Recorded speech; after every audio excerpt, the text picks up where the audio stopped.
acompanhar, né?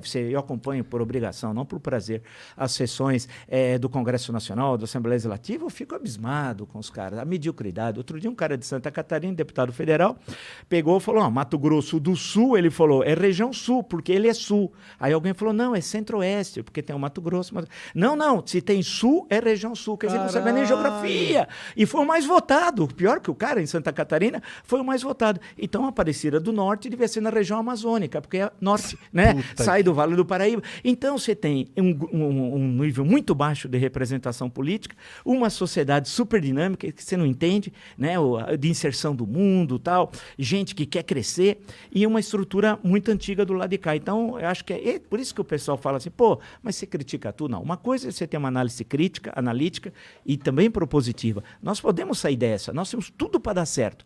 Né? Tem coisas que desde quando eu era jovem, faz tempo, as pessoas falavam assim, o Brasil, por exemplo, não tem deserto, não tem terremoto, não tem isso, tem aquilo. É verdade. Meu pai era um cara que falava isso pra mim. É verdade. Não, é verdade. Se você olhar o Brasil, que é quase que um continente, você não tem muitas montanhas que interrompem a circulação das pessoas. Nós temos um monte de rios para aproveitar, não para o transporte, para utilizar a água que usa para as usinas, etc, ou para irrigação, depende das circunstâncias, que nós temos tudo. Temos um povo dinâmico, não temos aquela coisa em alguns países da Europa, por exemplo, que tem aquele ódio secular religioso. Aí você vai perguntar para o cara, mas por que você não gosta? A Bósnia não gosta lá do sujeito da Sérvia? Porque em 1340... Você fala, mas eu não entendi. Em 1340, mas no século XIV, quer dizer que o problema, eu pensei que era um problema de ontem, não, o problema dele é quer dizer, alguém que arrasta 6, 7 séculos, imagina o ódio acumulado, que isso passa de avô para o filho, depois para o neto. Então nós não temos isso aqui, temos uma unidade linguística que é super, que outros países não têm, nós temos também. Então temos todas as coisas para dar certo. Agora, a política é que amarra a economia. Então é o que nós precisamos resolver. Em 18, muitos imaginavam que a nova política fosse essa turma, o Bolsonaro fosse da nova política. Tem que ser meio burro para acreditar nisso, não mas tem, teve professor? gente que acreditou. O cara que foi 28 anos parlamentar em Brasília e 2 no Rio, né? Que ele era o novo, ele era o velho. Mas uma parte da esquerda brasileira também é o velho. Quando eu vi uma campanha agora aqui municipal em São Paulo, eu vi o sujeito falar, era velho, falava que Cuba é democracia e Venezuela é democracia. Você não pode ser o novo achando que Cuba é democracia e Venezuela é democracia, caramba. Então... isso é tentar contra os fatos. Contra os fatos. E aí não dá. Então, acho que tem uma questão interessante, que se você olha o globo terrestre, a Terra é redonda, viu? É uma novidade que a gente precisa falar aqui. Tem que ver direito. Lembrar que... Então, quando você olha o Brasil está longe porque o eixo dinâmico do mundo sempre esteve lá no hemisfério norte, né? E nós estamos isolados aqui no continente, aqui no subcontinente, aqui da América do Sul. Mas teve um momento da história, esse que eu me referi anteriormente, que nós tínhamos uma presença, olha... anos 50, pega anos 50, Juscelino Kubitschek é presidente, o Brasil crescia em média de 7,5 ao ano durante o quinquênio dele, o Brasil vai ganhar pela primeira vez o Wimbledon com a Maria Esther Bueno, em 1960 ele ainda é o presidente, Éder Joffre é campeão mundial em Los Angeles de boxe, aí inaugura uma capital onde não tinha nenhuma cabana. Em 3 anos e meio você constrói uma cidade. E não é qualquer cidade. É uma cidade revolucionária, porque Brasília não tem referência nem urbanística, nem arquitetônica com nenhuma cidade da Europa do mundo ocidental. Você veja as colunas do Palácio da Alvorada, não tem as referências greco-romanas, como tem qualquer país da América ou da Europa. Aqui foi um outro mundo. Havia um otimismo tão grande que nós seríamos o país do 3º milênio. Era o que se pensava à época. O cinema brasileiro foi um cinema novo, presença internacional, a música, a arquitetura, a literatura, nos esportes, o Brasil era moda. E onde a gente se perdeu? Aí, essa é a grande pergunta. Onde é que nós nos perdemos? Quando chega os anos 80, aquele modelo de crescimento durante a ditadura militar, o Brasil cresceu muito. Teve todos os horrores políticos, eu escrevi já sobre isso, tem um monte de coisa, mas tem o lado econômico, o Brasil nunca cresceu tanto como naquele período. Então, se você pega 1968, o pessoal fala que o milagre econômico é até 73, quando vem a primeira crise do petróleo. Mas é maior, é até 78. Então, de 68 a 78, o Brasil cresce a taxas altíssimas. E é aquele deslocamento campo-cidade, as cidades crescem também muito rápido, o país se industrializa. O Brasil foi, em 1980, era o maior parque industrial do hemisfério sul. A indústria representava 30% do PIB. Sabe quanto ela representa hoje? 9%. É uma loucura, né? Então, era um país... A gente retrocedeu. Retrocedeu, nós demos grandes saltos para trás. Aí nos perdemos com a crise da dívida externa em 82, porque o Brasil se endividou e parte da dívida do Brasil não era juro fixo, era juro móvel. No governo Carter, os Estados Unidos meteu o pé pelas mãos economicamente e a inflação foi de 2 dígitos, o que anual, o que para os padrões americanos é uma coisa altíssima. E a taxa de juros também subiu. Então, e aí teve 2 choques de petróleo, 73 e em 79, quando o preço do petróleo aumentou muito e o Brasil importava 2/3 do que consumia. Na época, a Petrobras só conseguia produzir 1/3. E então, o Brasil ficou... Bem, nós tivemos tentativa. Os postos de gasolina fechavam sábado e domingo, porque tinha de racionar, né? Aí queriam inventar um negócio chamado Simoneta, que era um papelzinho que a gente chegava e entregava. Teve todas aquelas tentativas de resolver o problema. Mas veio a crise, aí o Brasil não conseguiu pagar. Tanto que em 82, o México estourou e o Brasil era o maior devedor. E não tinha condições de honrar a dívida, nem pagar os juros e amortizações, quanto mais o principal. Aí nós começamos a tropeçar economicamente, aí veio os planos de estabilização, o Cruzado 1, Plano Bresser, Plano Verão, Plano Collor 1, Plano Collor 2. Né? Muitos Pô, planos. tudo fracassando. No Cruzado se congelou preços, salários e mercadorias, preço de produtos. Você Todo mundo sabe que isso não funciona. Mas na época foi um sucesso. O primeiro mês, deu certo no primeiro mês. Foi assim, olha, porque a inflação era muito alta, então de uma hora para outra os preços pararam de subir. E como o pobre é que paga a conta da inflação, porque o salário dele não é corrigido, e os preços eram corrigidos. Aí, a popularidade do Sarney foi nas alturas e tal. E teve cenas as mais grotescas, teve fiscal do Sarney, que ele inventou uma categoria chamada fiscal do Sarney. Qualquer um de nós poderíamos fiscalizar uma tabela, porque os preços tinham tabela, independente de onde fosse. Então, um Guaraná, em qualquer lugar ele tinha de custar R$1,50. Não importa se fosse no hotel mais chique ou no boteco da esquina. É absurdo, porque você tem os custos da empresa, isso não existe. Mas aí foi um sucesso. Parece tal. uma tática do Talibã, né? Não, era uma coisa de Militância, tentar... né? Porque se queria resolver o problema da inflação. O que aconteceu? Não só não resolveu, como a inflação foi subindo. Nós chegamos a ter inflação de 1.700% ao ano. É que vocês não viram e muitos, os que viram, esqueceram. Nós chegamos na primeira quinzena de março de 1990 a ter 84% de inflação em 15 dias.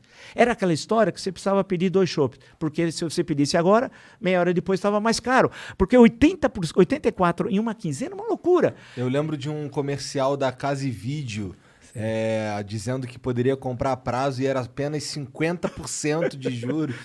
Não, porque nós chegamos a inflação, era uma loucura. Então, aí todos esses planos fracassaram e a inflação não parava de subir, a economia tropeçava, né? Mas mesmo assim as empresas funcionavam, o que mostra que o empreendedor brasileiro é nota 10.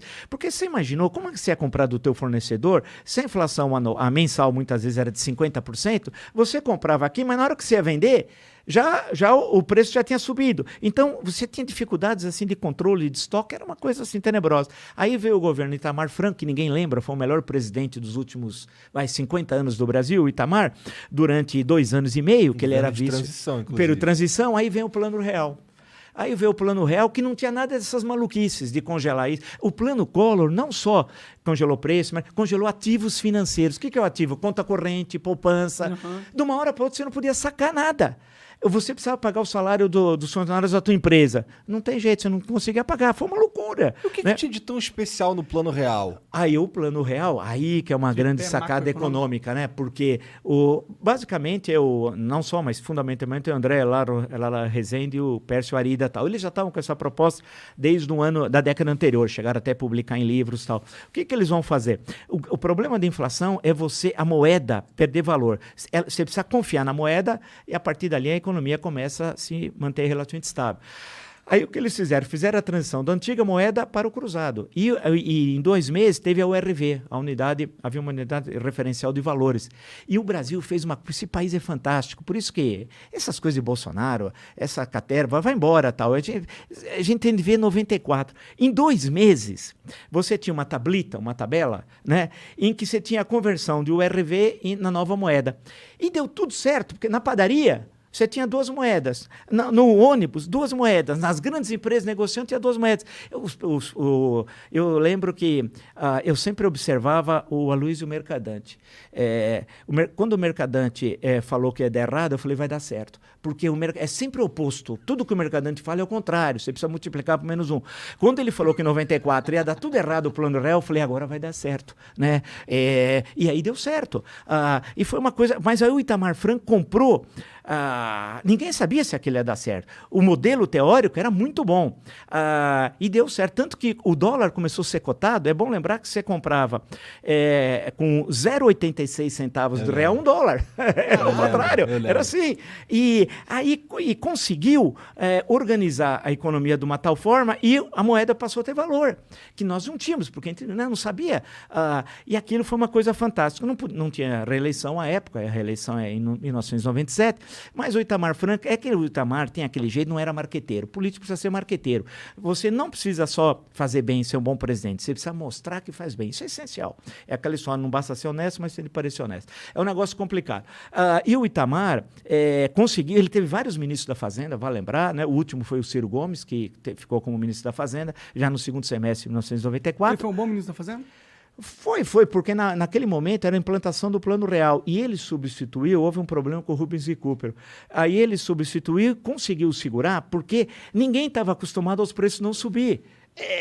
Porque era uma coisa já inata. O sujeito recebia a coisa na loja, já pegava aquela maquininha, já, né? Aí, estabilizou. E aí a inflação foi caindo, voltando a níveis aceitáveis, né? E aí isso garantiu que o Fernando Henrique fosse presidente da República. O Fernando Henrique deve levantar as mãos aos céus a duas coisas. Um ao Plano Real e outra a coragem do Itamar Franco. Porque o Fernando Henrique era ministro das Relações Exteriores. Não era da Fazenda, quando veio o Plano Real, antes de vir, estava chegando o Plano Real. Aí o Itamar... Houve um problema com o ministro da Fazenda, o Itamar, ele queria substituir e pensou no Fernando Henrique. Ligou para ele estava em viagem internacional, nesse momento estava em Nova York, que ele era ministro das Relações Exteriores. Falou, olha, Fernando Henrique, eu queria te consultar, tal. Ele falou, não, eu não quero, não aceito, em hipótese nenhuma, ser ministro da Fazenda, tal. E o Itamar falou, mas aí tem um problema. Ele falou, qual? Já está no Diário Oficial, cara. Já saiu. Você não é mais ministro das Relações Exteriores. Você vai chegar aqui, você viajou, ministro das Relações Exteriores, você volta ministro da Fazenda. E aí começou a implantação do Plano Real, do qual, politicamente, ele acabou hiper favorecido, né? Tendo em vista que ele tinha dificuldade de ser, ele era senador, de ser reeleito deputado federal. Ele sabia que o Senado ele não tinha chance em 94. Tanto que no final de 83, ele falou, você é candidato a deputado federal, tal, aí veio o Plano Real, caiu no colo dele. A história é assim, a história é surpreendente, né? E aí ele em junho de 94, o Lula estava em primeiro disparado, né? E aí lança a candidatura dele e ele ganha no primeiro turno. E em 98, ganhou outra vez no primeiro turno, as duas vezes do Lula. Mas fez um governo que, de um lado, teve essa estabilização em relação à inflação, mas foi muito pouco ativo no campo do desenvolvimento econômico. O Brasil cresceu muito pouco. Claro que ele teve crises internacionais, teve a crise da Rússia, a crise asiática, problemas complicados que a moeda nossa aqui teve de ser desvalorizada, teve momentos complicados de crises internacionais e o Brasil não tinha reservas monetárias suficientes para segurar ataque especulativo da moeda. Hoje o Brasil tem uma reserva imensa, que vem, inclusive, ainda desde os governos do PT. Então, você consegue assegurar caso tenha um ataque especulativo. Naquele momento não tinha. E aí ele termina o segundo governo melancolicamente, né, em 2002. Né? Se você for dar uma olhada no governo de 2002, até no ministério, pega o segundo semestre, eu nem lembro os nomes, eu pego os nomes e falo, mas quem é esse cara? Né? Foi muito ruim. E aí vem as eleições de 2002 e o Brasil passa a seguir um outro caminho. Mas, finalmente, nós conseguimos vencer a inflação, que parecia que era impossível de vencer.